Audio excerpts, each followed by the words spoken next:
وراني توعدت والجيش راه جاهز، مجرد ما يحلوا لنا الحدود بين مصر وغزة.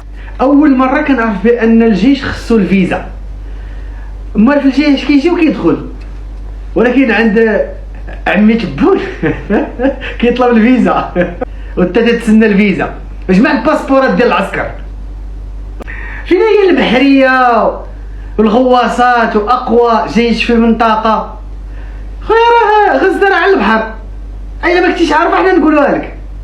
الا بغيتي تكسر الحصار كما دارت تركيا، هز البحريه ديالك وسير لغزه، ما حبسك حد.